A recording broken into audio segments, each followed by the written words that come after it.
Hello.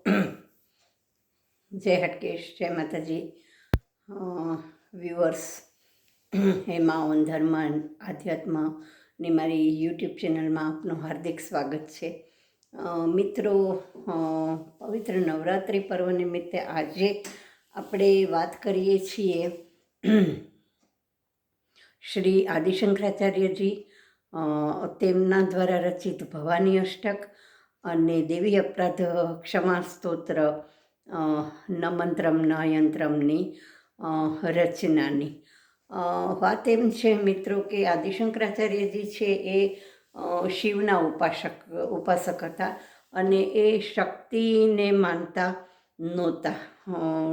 સ્ત્રી શક્તિ અને શક્તિમાં એમની શ્રદ્ધા નહોતી. બન્યું એવું કે જ્યારે શંકરાચાર્યજી અને એમના શિષ્યો એ વૈષ્ણોદેવીના દર્શને ગયા, વૈષ્ણોદેવીની ટેકરી ઉપર, ત્યારે 3-4 દિવસ સુધી ખૂબ જ બરફનું તોફાન અને વાવાઝોડું ને વરસાદ ને બધું અવિરતપણે ચાલુ રહ્યું અને આ લોકો બધા ફસાઈ ગયા, કંઈ બહાર ન નીકળી શક્યા. એમને કંઈ ખાવા પીવાનું નહોતું મળ્યું અને શંકરાચાર્યજીને ખૂબ જ તાવ અને અશક્તિ ને બધું થઈ ગયું અને બધા બહુ જ મુશ્કેલીમાં મુકાઈ ગયા. ક્યાંય આજુબાજુ કોઈ દેખાતું નહોતું. એ સમયે તો ત્યાં કંઈ હશે પણ નહીં, આટલી બધી સુવિધા પણ નહીં, એટલે અને બધા ખૂબ જ મુશ્કેલીમાં હતા અને સાવ ક્ષીણ થઈ ગયા હતા, શક્તિહીન. તે વખતે ત્યાં અચાનક કોઈ ગોવાલણ નીકળી અને એની પાસે દૂધ ને ગોરસ ને માખણ ને એ બધું હતું. શંકરાચાર્યજીએ અવાજ સાંભળ્યો એટલે એમણે શિષ્યોને કહ્યું કે તમે જાઓ એમની પાસે અને એની પાસેથી ગોરસ, દૂધ, દહીં વગેરે જે કંઈ હોય તે આપણા નિભાવ માટે લઈ આવો. શિષ્યો ગયા ત્યારે ગોવાલણે આપવાની ના પાડી.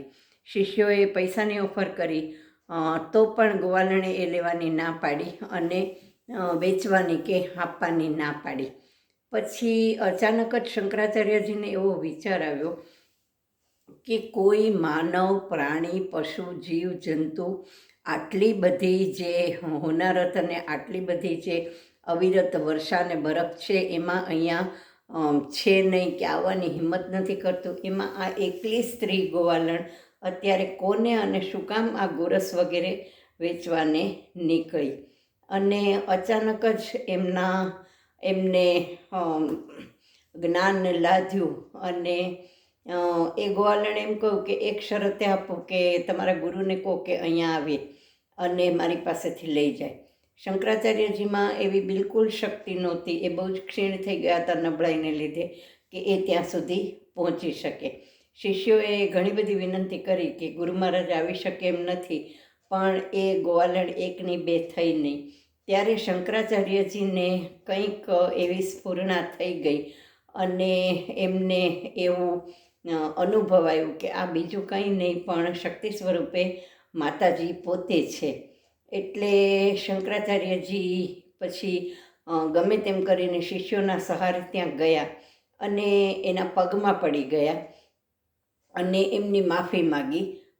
ત્યારે એ હકીકતમાં ગોવાલણ તો હતી જ નહીં, માતાજી પોતે જ હતા.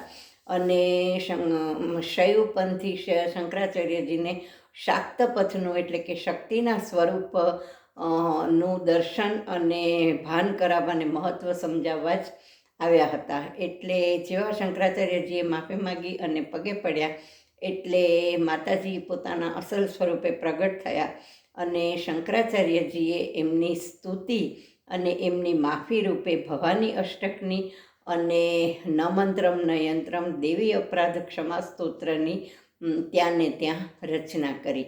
આ એક બહુ જ ગતિસ્ત્વમ ત્વમેકા ભવાની જે છે અને ન મંત્રમ ક્વચિદપી કુમાતા ન ભવતી, આ જે છે એ બંને સ્તોત્રની આ રીતે રચના થઈ છે. મિત્રો, આપને થોડું આ બધું આપણા પુરાણોનું અને આપણા પ્રાચીન પરંપરા વગેરેનું જ્ઞાન ને ભાન થાય એટલા માટે થઈ અને આ નાના નાના વિડીયોઝ આ પવિત્ર 9 દિવસમાં આપની સાથે શેર કરતા રહીશું. આપને ગમ્યા હોય તો please like, share and subscribe it. અને આપ આ અંગે કંઈ મને પણ સજેસ્ટ કરવા માગતા હો, કંઈ નવું ઈચ્છતા હો, કંઈ નવું આપવા માગતા હો તો મારો મોબાઈલ નંબર છે 9428014823, 9428014823.